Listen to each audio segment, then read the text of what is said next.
Okay, so the next section is trigonometric equations. Let us first define what we mean by a trigonometric equation.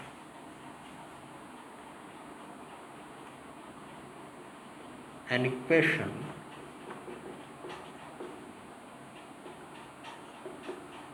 involving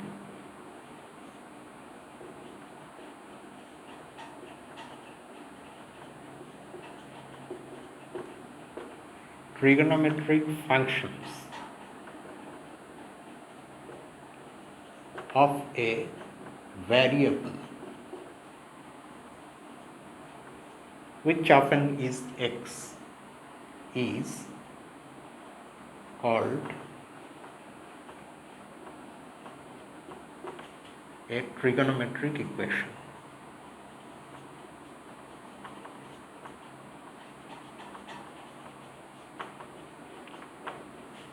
That means the equation should have a trigonometric function of some variable. An example will make it even more clear.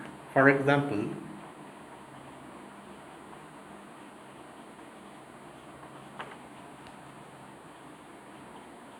sin x equal to 1 over 2 is a trigonometric equation.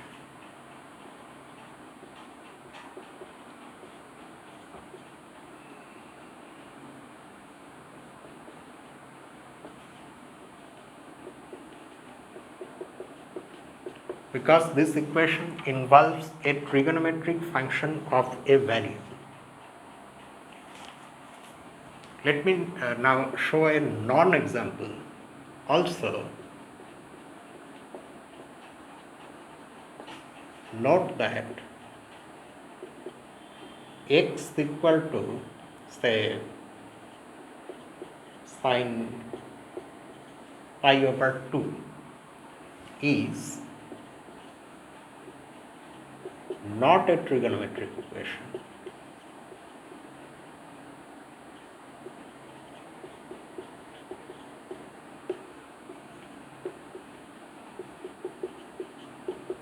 Because here the variable is x, but we do not have any function, any trigonometric function of x. X is just x. We still have sin pi over 2, but no, that's not a trigonometric equation. It's an ordinary algebraic equation. In fact, you can clearly see that it's just x equal to 1.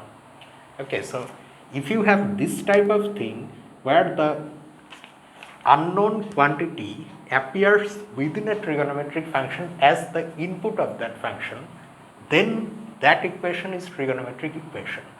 There may be other such terms such as say sin x plus cos x equal to something like that. Okay, so such terms, if present, will make an equation a trigonometric equation. Okay, next we are going to see two types of solutions of such equations. The first is principal solution and the second one is general solution. And you of course also understand what we mean by a solution. A value of x for which this equation will be satisfied is called a solution. A solution x of a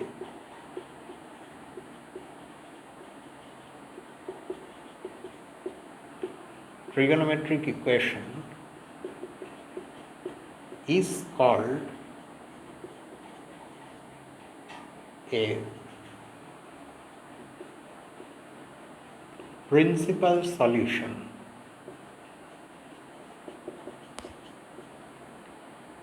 of it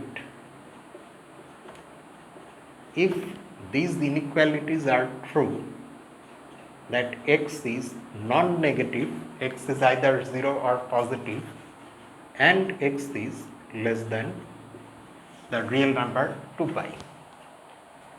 If these inequalities are true and that is a solution to some trigonometric equation, then it will be a principal solution of that equation, will be called a principal solution.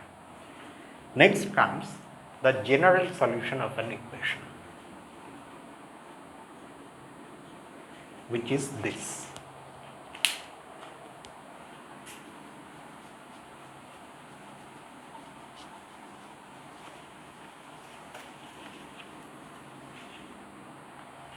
an expression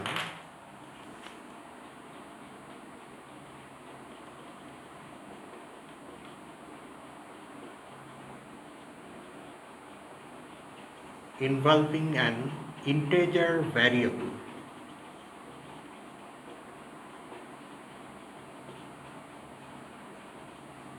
n,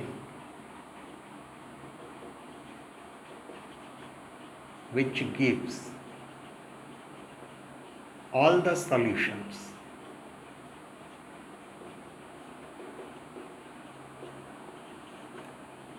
of a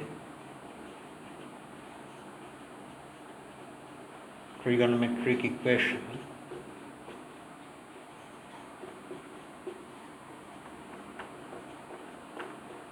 is called its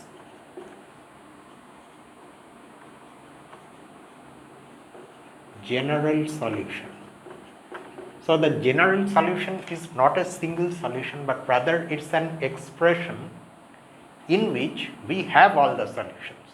But then something must change in that expression, so that if you take the different values of that something, then you get the different solutions, and that something is an integer variable n. It will become clear when we see what it is in a specific situation. Alright, now before we see any such thing, a general solution, we are now going to see the principal solutions of two trigonometric equations, concrete, actual trigonometric equations in these next examples. So the first example is this.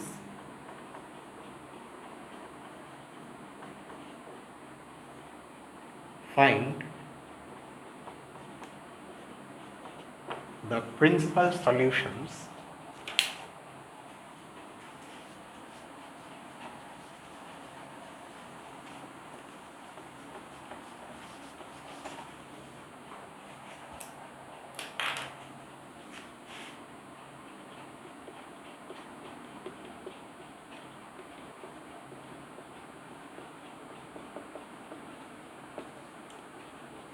of, this is the equation, sin x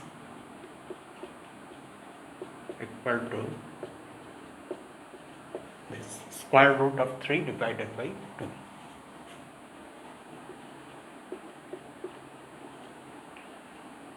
We have, so one of the principal solutions we know immediately. I mean, it is the standard value of x for which this happens.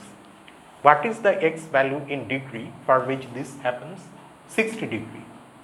But because we have decided that we won't really talk about degrees unless we need to, so in radians it is pi over 3, pi divided by 3 radian.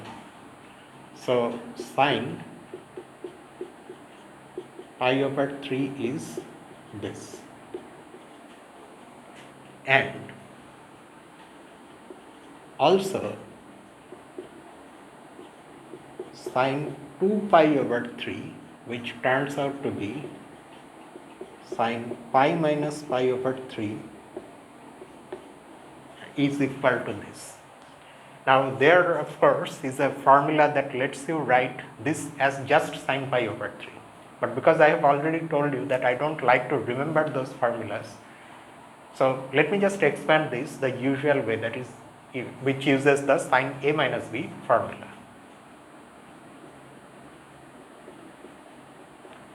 For those of us who are going to use it directly, they can straight away write sine pi over 3. But for those of us who would like to see how that is true, so this is how it is true. Minus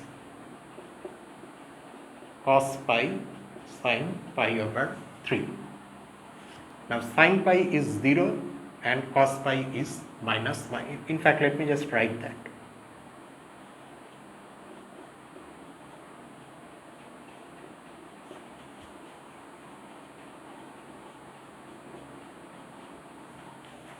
And also for our convenience, if we have in fact forgotten this also, how this is 0 and how this is minus 1, you can always go back to the actual definition of these things and see why they have those values.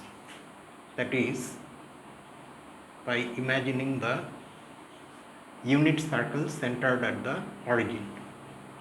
If you put the angle pi in standard position, any angle has the positive x-axis as its initial angle, and because pi is positive, the rotation is anti-clockwise, this much. So this will be the terminal line or terminal ray which intersects this circle at the point -1, 0.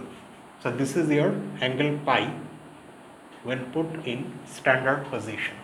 By definition, cos pi is the x coordinate and sin pi is the y coordinate. That's why cos pi is -1 and sin pi is 0. So that means this will be just sin pi over 3. And that's how we get this. But we still have to see if these two angles satisfy those inequalities, because then only they will be principal solutions, since, and they do satisfy, of course,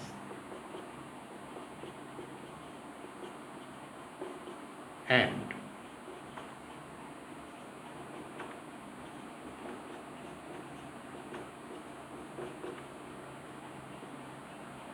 so pi over 3 and 2 pi over 3 are the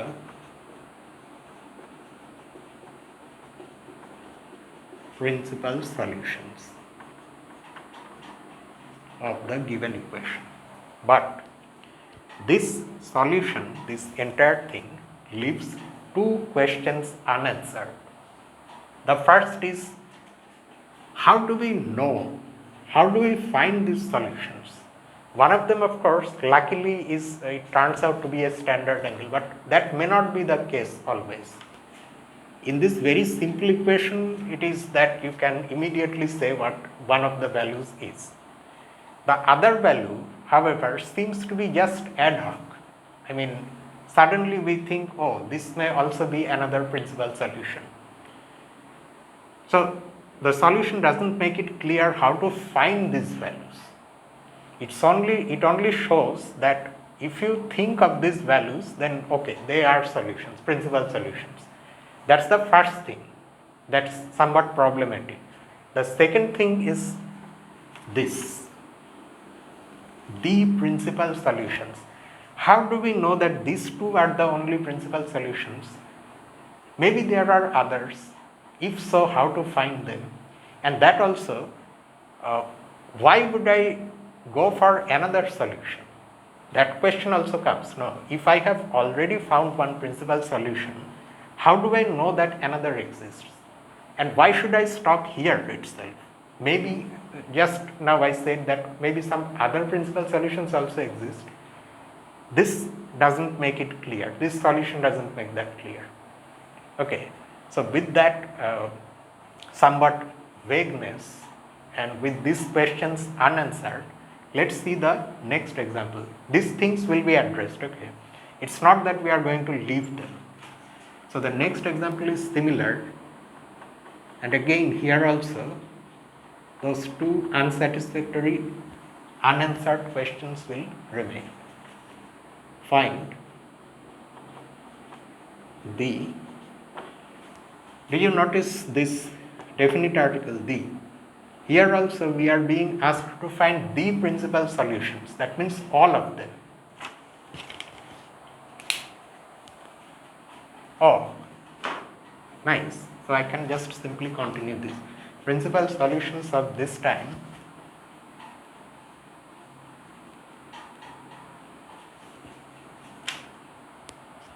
the equation is tan x equal to -1 divided by √3. Alright. So luckily things have been arranged in such a way that I can modify this solution. At least I have the format. But we cannot start like this. You see, now no standard angle x will give you this. And by standard angle, I mean the angles we have seen in lower classes. Pi over 2, pi over 4, those things, okay, 30 degree, 45 degree. In lower classes, we never had negative values because there the trigonometric functions turn out to be ratios of sides of a right angle triangle. How can that ratio be negative? So we need to think of something else here. Still, we do know for what standard angle x we have tan x equal to 1 divided by root 3. Forget about the minus sign. And from there, we are going to see how we can adjust things. So that's what we have to start with.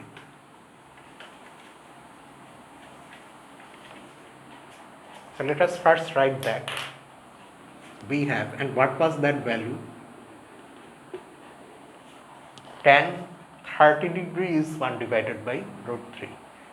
If you want to see how, just find sin 30 divided by cos 30. That means tan pi over 6 is this. So, now how can we bring a minus sign? Or hence, let us try this.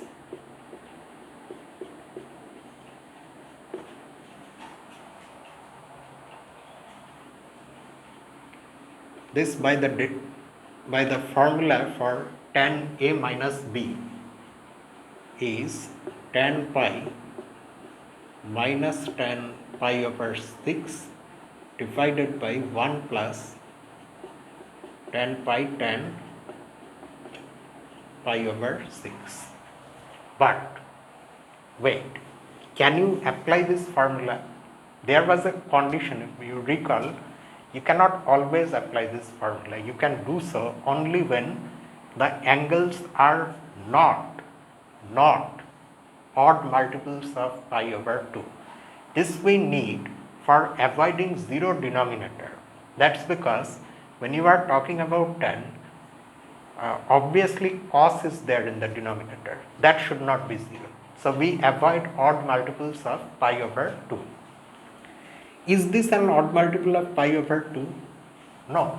Pi over 6 is not even an integer multiple of pi over 2 because this is 1 divided by 3 times pi divided by 2.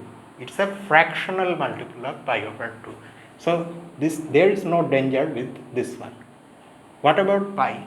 Pi is a multiple of pi over 2, 2 times pi over 2, but 2 is even.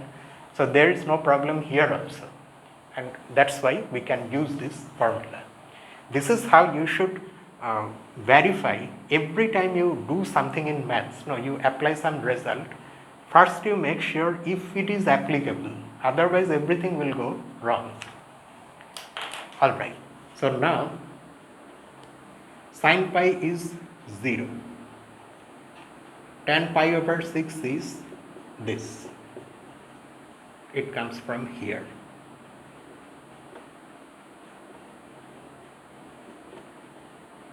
And that's how you have this. Okay, so this is one value. Now we go for another value, and again that question arises, why another value? Who told us that another principal value will also exist? Still we don't know, but let's go for it. And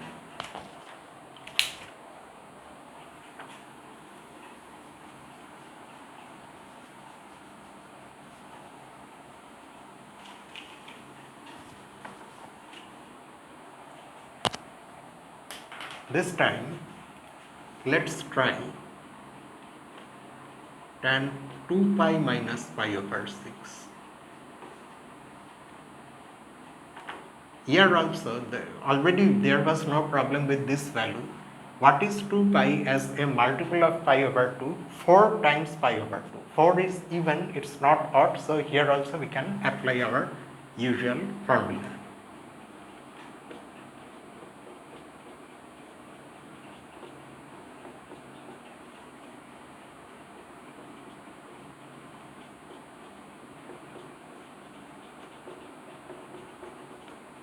Pi over 6. same form 0 minus 1 over root 2, because just like tan 2 pi is also 0. To see why, just calculate sin 2 pi divided by cos 2 pi.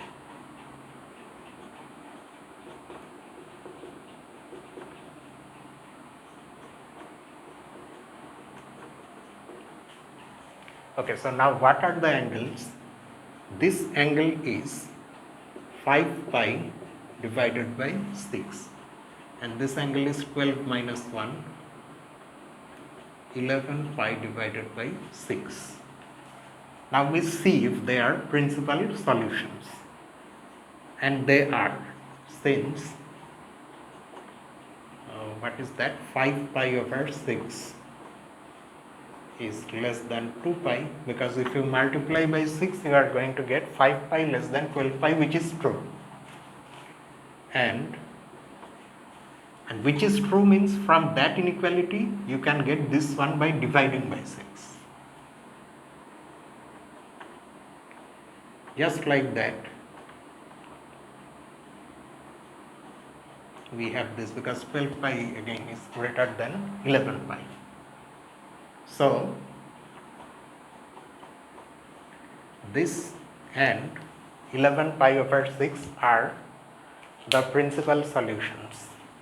But why the principal solutions? Are there other principal solutions? We don't know. And the exercise means this example does not make that clear. All these things will be rectified. We need some kind of theory.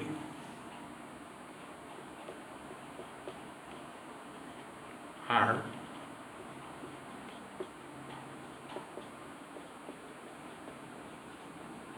the principal solutions of tan x equal to minus 1 divided by square root of 3. So these examples did not really answer much and raised more questions. Now let's see a result which will take us towards the right direction. It's a theorem, it's numbered as theorem 1. So let's also call it theorem 1 in the text. If x and y are two real numbers such that their sign values are the same, then what can you say about x and y? I mean, of course this is one thing, but what is the relationship between x and y, which does not involve this sign or any other trigonometric function? Then x is equal to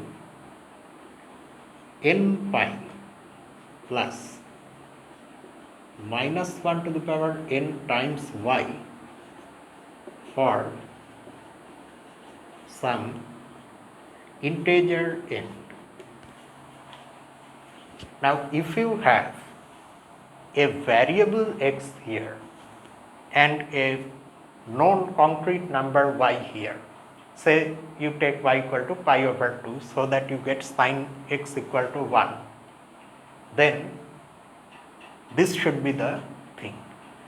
Do you see this expression? This is going to give you all the solutions to that equation, sin x equal to 1, and it has this integer variable. So this will be a general solution to that equation, which will have all the solutions, and the different solutions you will get by choosing different values of integers. Let's now prove this.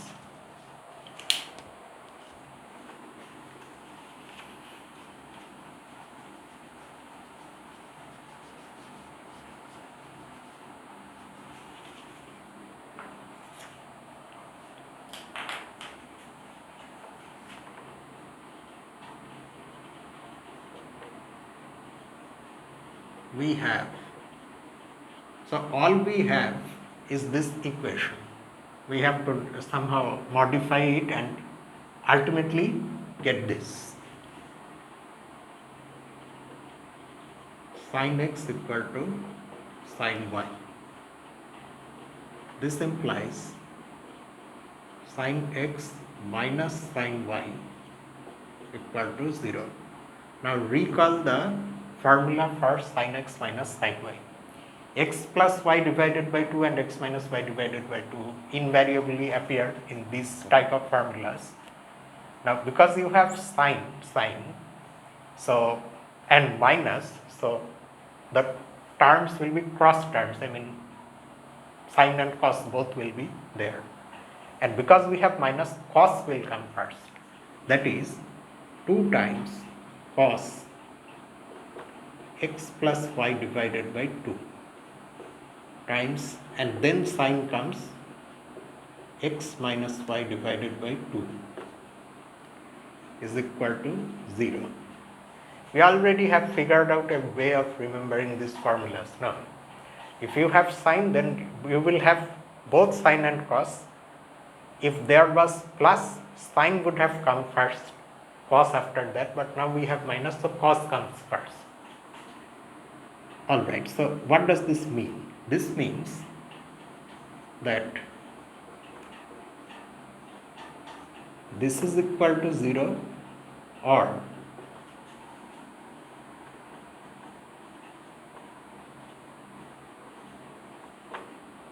this is equal to 0. Alright, now we recall precisely when sin becomes 0 and cos becomes 0. Note that this we already know from the very beginning. When we defined sin and cos, there itself in that unit circle definition we figured out precisely for which input angles sin becomes 0. That is precisely when the input angle is an integer multiple of pi, n pi. And cos becomes 0 when the angle is an odd multiple of pi over 2. So we now have to use that.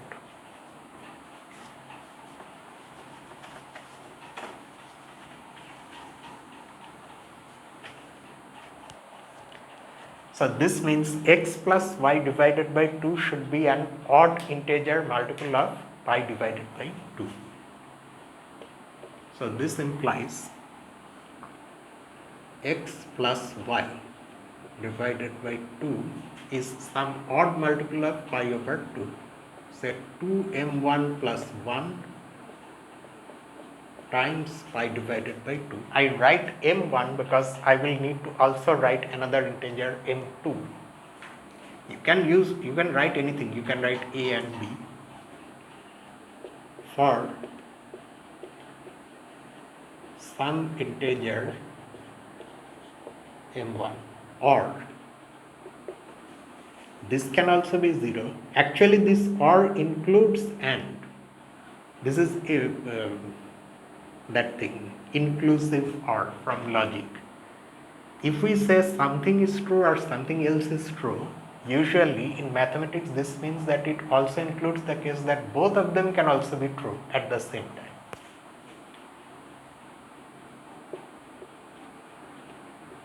And because sin is 0, so this will be simply a multiple of pi, m2 times pi for some integer m2. Oh, I cannot put full stop because it's going on. Now if we simplify things a little bit, how can we write this entire thing? Now x becomes 2, this 2 will cancel from both sides, and we will have pi minus y for some m1 belonging to z. Or you have to keep on writing these things, okay? Don't be lazy with that. Or x is equal to, what will happen in this case? 2m2 pi plus y for some integer m2. Now very nicely, these two things can be said at once. Another step is needed to see how. Although they look different, but they can be made to look similar by a trick. Did you see that here we have minus and here we have plus? Here we have an odd integer and here we have an even integer. All these things can be used to now have this. So x is now 2m1 plus 1 pi plus, although we have minus, we have written plus, but this. I can write this. Why? Because 2m1 plus 1 is odd. So this power ultimately will be minus 1 for some m1 odd. And very nicely, here also I can do a similar thing. I can write pi plus minus 1 to the power 2m2. Because 2m2 is even, this will become plus.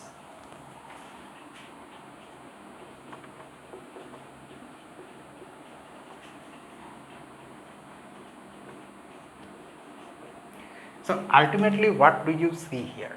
That x is equal to some integer times pi plus minus 1 to the power that integer times y.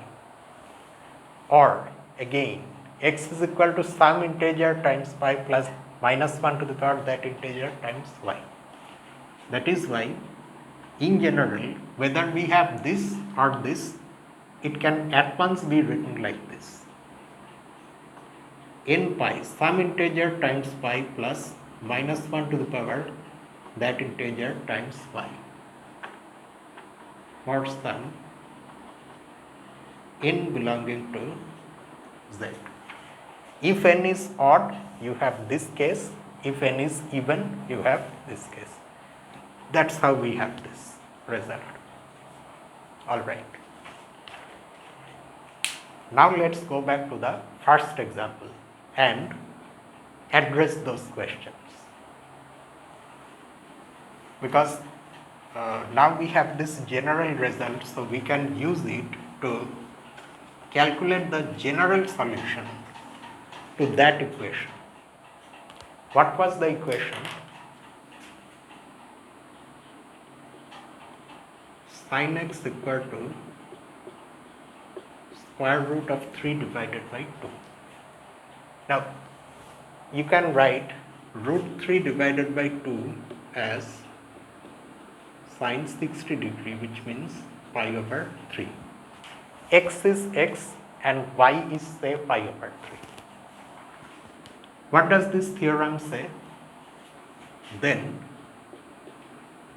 x is equal to n pi plus minus 1 to the power n times pi over 3, where n is some integer. So all the solutions of this equation you can see here. These are all the solutions. Infinitely many solutions, because you can take infinitely many integer. You can put n equal to 0 here, 1 here, 100, minus 1000. All of them will solve this equation. And these are all the solutions. Why? Because just like you started from the equation sin x equal to sin y and got this, you can go back and show that all these things are actually solutions. And if x and y, if y is, if some x value is a solution for a given y, then it must look like this. So these are all the solutions. This is the general solution to this equation. If we have found the general solution, obviously we are able to now find all the principal solutions. Let's see. For the solution to be principal, what do we need? We need this. That means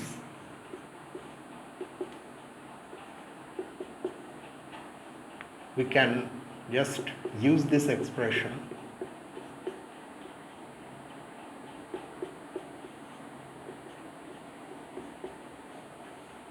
I use double implication because you can come to this from this and you can go back also. But be very careful when using double implication. You have to really know that you can go back. Now suppose I divide throughout by pi. Because pi is positive, so the inequalities will be like this. They won't change direction. And we have this.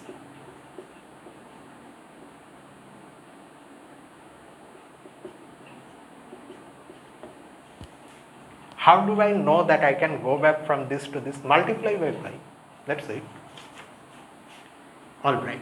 So considering this is the same as considering this because of double implication. Logically they mean the same thing. If one of them is true, then so is the other.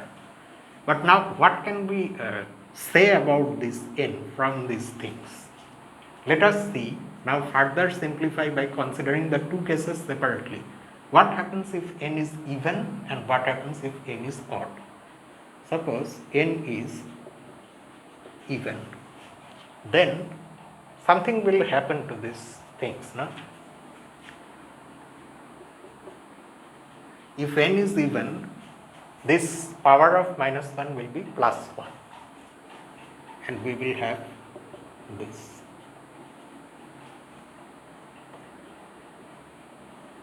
Which is the same as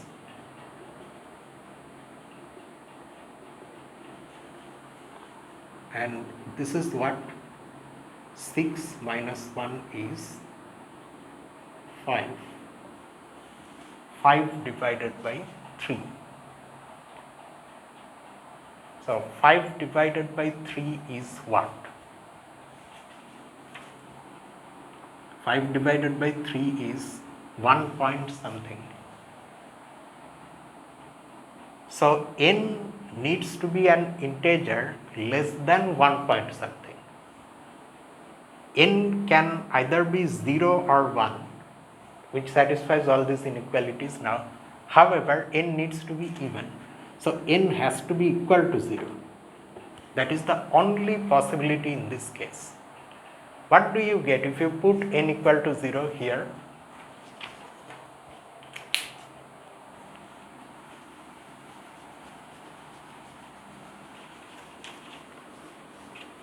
If you put n equal to 0 in this expression, this vanishes, this becomes 1. So you get pi divided by 3. That is one principal solution. Now let's see what happens if n is odd. If n is odd, then this inequality reduces to this, because then this will be minus and this is equivalent to 2 plus 1 divided by 3. And what is this? 6 plus 1, 7 divided by 3. So, and what type of number is this? It will be, I mean its value is 2 point something, 2 and some fraction. N should be less than that. So again, n can either be 0 or 1, but this time n has to be odd. So the only value n can have is 1. Now put n equal to 1 there. What do you get? You get pi, because you have minus 1 to the power 1. So that's how you get the other principal value 2 pi over 3. And note that that's all you are going to get, because we have been considering the general solution, and after taking everything into consideration, we have got only these two values. So now it has become clear that these two are the only principal values. And we also did not have to rely on ad hoc observation that, oh, maybe 2 pi over 3 will work. Systematically, we found the values. This is how actually we have to solve. There are other equations also. For example, what happens if cos x is equal to cos y? That also we will see. And another one, tan x equal to tan y. This theorem alone won't let us solve those other cases. For example, now also we don't know how to systematically solve, say, tan x equal to minus 1 over root 3. But we will see those theorems, and after that we will be able to solve all reasonable trigonometric equations. But let me just stop here itself. That we will do in the next trigonometric function video. Actually, I was supposed to make this analysis video this week, but I wasn't able to do so because there was some picnic going on nearby, and sound boxes and those things. So maybe, can I do it tomorrow? No, tomorrow it will be impossible because of that same reason. Maybe I will do it next year, 1st January, that video. And I have also recently come across a peculiar problem in Herstein with one of its theorems. That also I will discuss in a separate video. So we will see these things. That means day after tomorrow I will do that analysis video. So see you then with that, and let me also wish you Happy New Year in advance. And that's just it for tonight. Until then, this is me, Lucifer, from a mathematical room. Have a nice day.